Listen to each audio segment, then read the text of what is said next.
Serviteurs d'Allah, craignez Allah tabaraka wa ta'ala, concrétisez sa piété, la piété, at-taqwa, qui est la meilleure provision pour notre dernier voyage que nous allons tous entreprendre. Le voyage de ce bas monde vers l'au-delà, le jour où nous allons mourir. Kullu nafsin dha'iqatul maut. Toute âme goûtera à la mort. Les prophètes, les messagers, beaucoup d'hommes pieux sont morts. Nous aussi, nous allons mourir. Nous aussi, nous allons entreprendre ce voyage. Et comme pour tout voyage, il faut des provisions. La provision principale pour ce dernier voyage, c'est la piété. Obéir à Allah avec science. Éviter tout ce qu'il a interdit avec science. Serviteurs d'Allah, toute la communauté de Mohammed sallallahu alayhi wa sallam, d'ici quelques jours, va accueillir un invité exceptionnel, un envoyé généreux. Les cœurs attendent impatiemment son arrivée. Les esprits guettent sa venue. Un invité aimé par qui? Par les cœurs des croyants. Qulub al-mu'minin. Ils se félicitent les uns les autres lors de son arrivée et ils se préparent les uns les autres à sa venue. Et chacun d'entre eux espère rencontrer cet invité et obtenir son bien et sa bénédiction. Cet invité, mes chers frères, n'est autre que le mois béni du Ramadan. Ce mois exceptionnel et béni auquel Allah tabaraka wa ta'ala a accordé de hautes distinctions, d'exceptionnelles particularités, d'abondantes vertus qui le distinguent des autres mois. Le croyant éprouve de la joie, contrairement à ceux qui, lorsque le mois de Ramadan arrive, disent « Ah, le mois de Ramadan arrive, on va devoir arrêter de manger et de boire, ça va être dur le boulot. » Non, le croyant ne réagit pas comme ça, il est content, même s'il travaille en 3/8 pendant le mois de Ramadan. Car il sait qu'il va nourrir son âme pendant ce mois. Avec quoi? Avec de la nourriture, des boissons, de la zlabiya, des dates, shorba, harira, non. Avec des adorations qui vont faire augmenter sa foi, al-iman. Il va se délecter de ces adorations, les prières, le jeûne, la lecture de la parole d'Allah subhanahu wa ta'ala.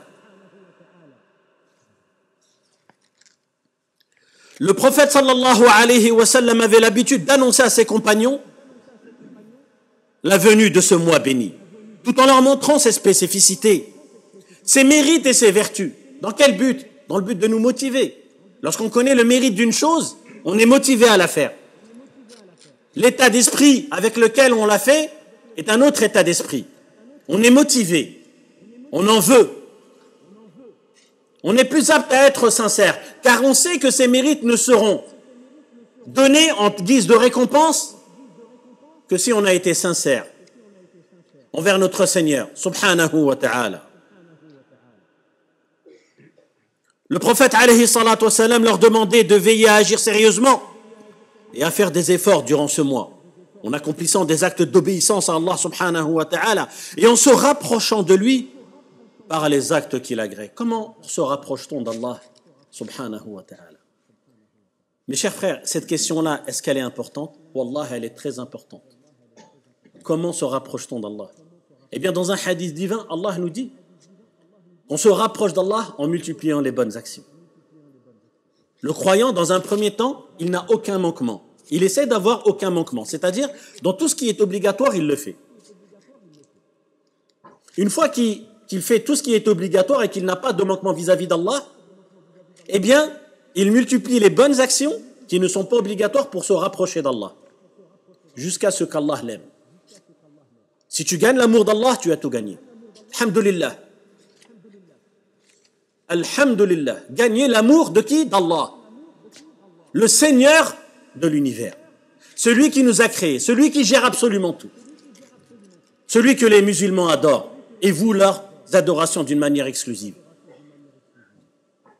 Il a été rapporté d'une manière authentique dans le Musnad de l'imam Ahmed, avec une bonne chaîne de rapporteurs, selon Anas ibn Malik radiyallahu anhu, qui a dit que le prophète sallallahu alayhi wa sallam a dit, écoutez ce qu'il disait le prophète alayhi salatu wa sallam avant que le mois de Ramadan arrive. Il disait, voici le mois de Ramadan qui est à vous. Il leur annonce la bonne nouvelle. Durant ce mois, dit le prophète alayhi salatu wa sallam, les portes du paradis sont ouvertes, celles de l'enfer sont fermées et les diables sont enchaînés. Les compagnons radiyallahu anhum, lorsqu'ils entendaient le prophète sallallahu alayhi wa sallam dire ce genre de paroles, ils en déduisaient que quoi? Ils en déduisaient quoi, mes chers frères? Ils en déduisaient qu'ils allaient vivre une période apte à l'adoration. Une période où l'adoration allait être facile. Car les portes du paradis sont ouvertes, les portes de l'enfer sont fermées, et les pires des shayatines, des diables, sont enchaînés. Adore ton Seigneur en toute tranquillité. Multiplie les bonnes actions. Allah te facilite les choses en faisant cela. C'est une bonne nouvelle.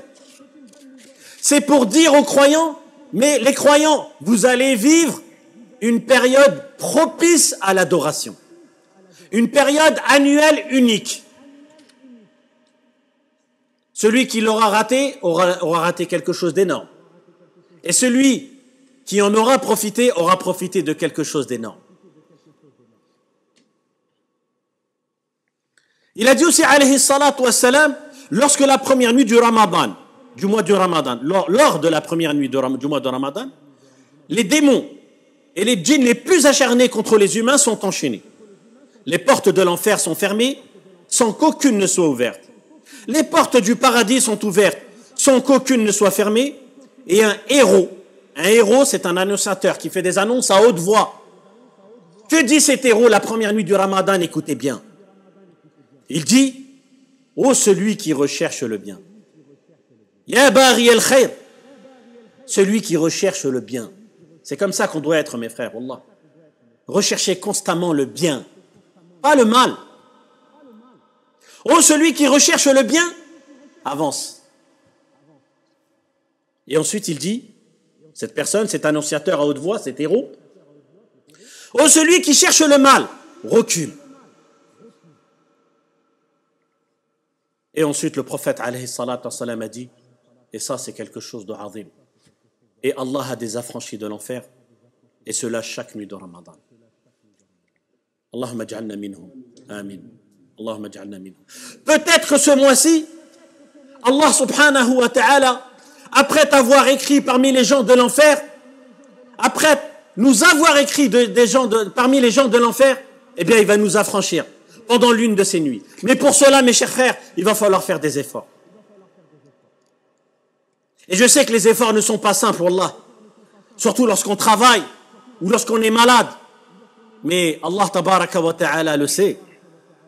Et plus ces adorations te seront difficiles, et plus tu seras récompensé, et plus les bénéfices seront positifs. Ce qui nous est obligatoire, serviteurs d'Allah, c'est de nous réjouir et d'être heureux le plus possible d'accueillir ce mois béni, avec ses biens abondants et ses nombreuses hautes distinctions. Nous devons nous réjouir de la venue de ce mois. Allah tabaraka wa ta'ala dit dans le sens du verset, dit ceci provient de la grâce d'Allah et de sa miséricorde. Voilà de quoi il devrait se réjouir. c'est bien mieux que tout ce qu'ils amassent. C'est de ça que se réjouit un croyant en réalité. C'est pas des biens matériels. C'est de vivre le mois de Ramadan, de faire salat al-tarawih, de faire des bonnes actions, des prières surérogatoires, des jeûnes. Salat al-tarawih. Lorsque j'ai dit salat al-tarawih, sûrement vos cœurs ont réagi. Car l'année dernière, nous avons été privés de salat al-tarawih à la mosquée. Mais est-ce qu'on a été privé de salat al-tarawih à la maison? Non. Est-ce qu'il est légiféré de la faire à la maison? Oui, bien sûr. Jusqu'à ce que certains savants, écoutez bien, voient qu'en période normale, non épidémique, il est mieux de faire le salat al-tarawih à la maison. Certains savants. Vous savez pourquoi? Parce que déjà, faire les prières surérogatoires à la maison, c'est mieux. Le prophète alayhi salatu wassalam a dit: ne rendez pas vos maisons telles des cimetières. Priez-y vos prières surérogatoires. Ça, c'est premièrement. Deuxièmement, lorsque tu pries seul, billah alayk, est-ce que c'est plus facile d'être sincère ou pas? Wallah, c'est plus facile. Et pose-toi la question suivante. Si tu fais partie des gens qui l'année dernière n'ont pas prié à la maison, tu peux prier, wallah, même si tu connais aucune sourate. Tu lis juste sourate al-Fatiha. Tu connais quelle Fatiha? Fais tarawih avec al-Fatiha. Alhamdulillah. Ça ne veut pas dire qu'il faut connaître le Coran par cœur ou qu'il faut réciter tout le Coran, etc. Non, tu fais 11 rak'a, comme le faisait le prophète sallam, ou 13, ou plus selon un autre avis. Et tu auras fait salat al-tarawih.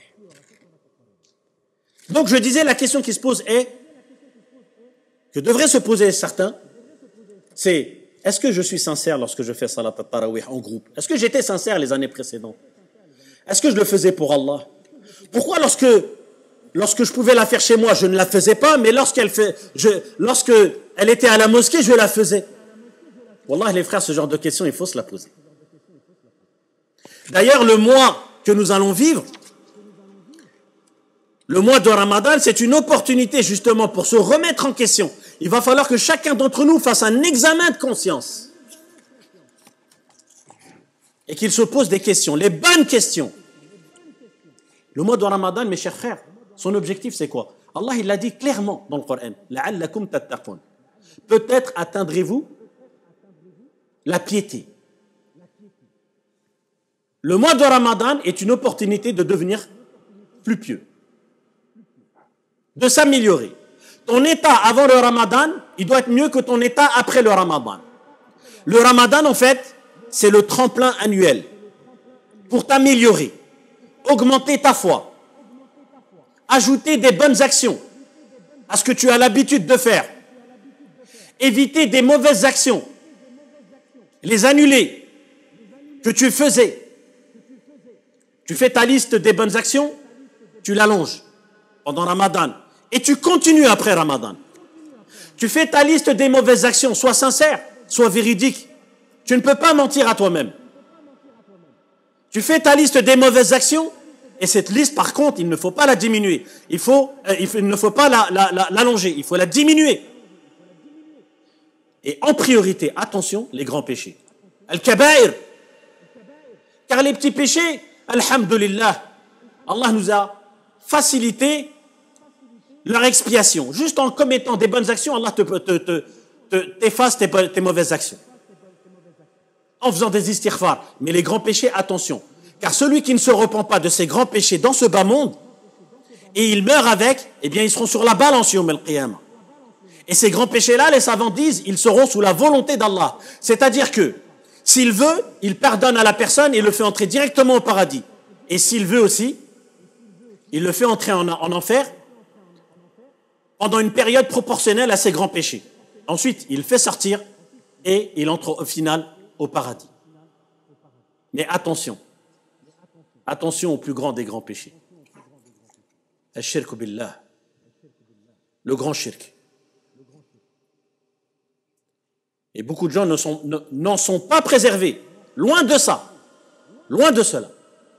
Il y a des gens qui font du grand shirk par Allah, en ayant certaines convictions, en pensant que telle personne connaît l'invisible, en vouant certaines adorations à autre qu'Allah, comme les personnes qui invoquent les morts, parmi les gens qui s'affilient à l'islam, à la communauté de Muhammad sallallahu alayhi wa sallam.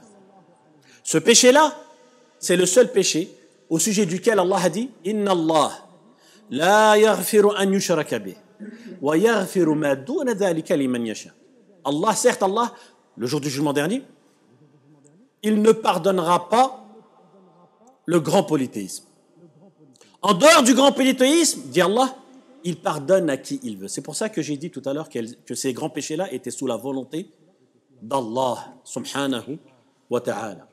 أقول ما تسمعون وأستغفر الله لي ولكم ولسائر المسلمين من كل ذنب فاستغفروه إنه هو الغفور الرحيم.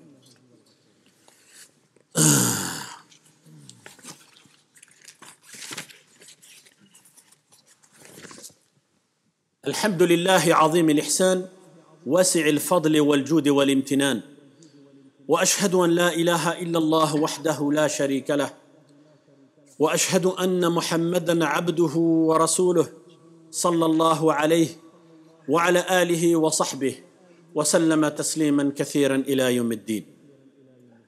L'objectif de cette khutbah, mes chers frères, était de nous préparer. Car wallah que la préparation, elle est aussi importante. Lorsqu'on fait un voyage, on se prépare. C'est vrai ou pas?